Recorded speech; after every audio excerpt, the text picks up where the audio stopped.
So the sports market in America is a pretty big market. According to CNBC, in the year 2019, Americans spent almost $33 billion just on sports equipment alone. And we decided that we were going to try to take a part of this, and we're going to try to solve the problem of sports bags. The problem with sports bags is they're usually too small, or they're just not durable enough. You got something poking into your back, and it's just zippers are breaking, and they're just really not up to standards. I'm Aiden. I'm Jed. I'm Jared. I'm going to be in charge of the customer discovery, the slides, the concepts of the bag, the marketing of the product. I'm doing customer discovery, working on slides, and concept of the bag. I'm doing slides, customer discovery, and concept design.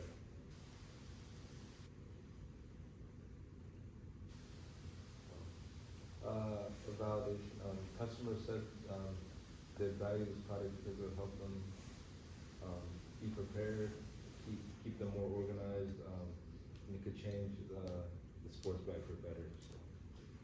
Our main target demographic is athletes of all kinds, people who lift all kinds of sports, and maybe people who go camping and on all the other things. So we interviewed 49 people in total. The ages range from 16 to 70 years of age. Of those 49 people, 15 people were older, 18 were middle-aged, and 16 were teenagers. So out of those 49 people, 31 people said that they would buy the product. 8 people said it would meet their terms, and what they mean by that is if the material would last long enough, if it's going to fit their needs, and make sure that the money is going to be worth it. And then 10 people said they would think about it. What they mean about that is see if their sports bag is going to like last a long time, if they want to change it, or they're just going to stick with the same bag. So out of those 49 people, four people told me something about the price and what they were willing to pay. One person said 38, another said 30, another person said 37, and another person said 35. So I took the average of those numbers, and the sweet spot comes around $35.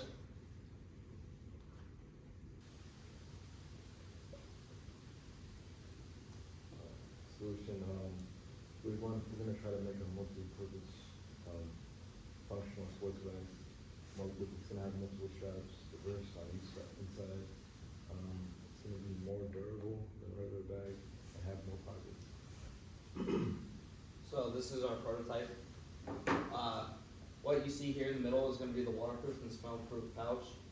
This is just a concept design. We're trying to get the design works out of the way. But this pouch right here in the middle, where is going to have a zipper, kind of just seal the smell in as like a smell lock. And it's also going to keep your moisture like leaking out, so you're not going to have water or sweat drip onto everything else. So what's underneath the pouch is it's going to be a bigger like pocket for like you can put extra equipment, cleats, your water bottles, stuff like that.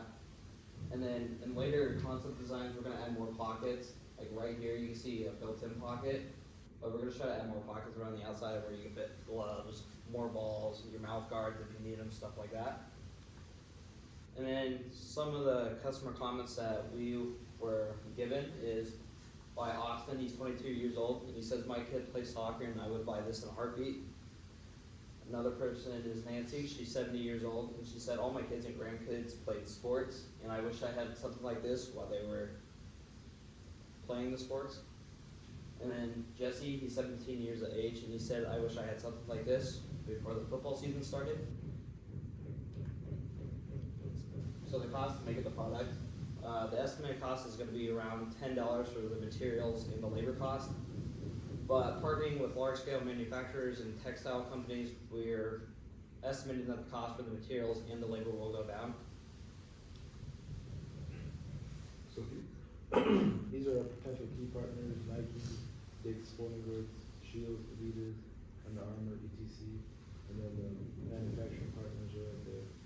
So the manufacturing companies, we're going to try to go with Chinese textile companies because that's going to reduce the cost of the materials and the labor, and it's going to, and then we can also take that less cost and turn it into a bigger profit so we can gain more money off of this product.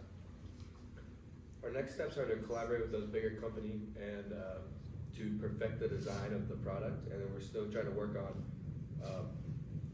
Bags for different kinds of sports, so they're made for that specific sport, not having extra space in it. And what we mean by specific bags for specific sports is the football bag, of course, is going to be a bigger bag, so you can fit your cleats, your football helmet, your shoulder pads.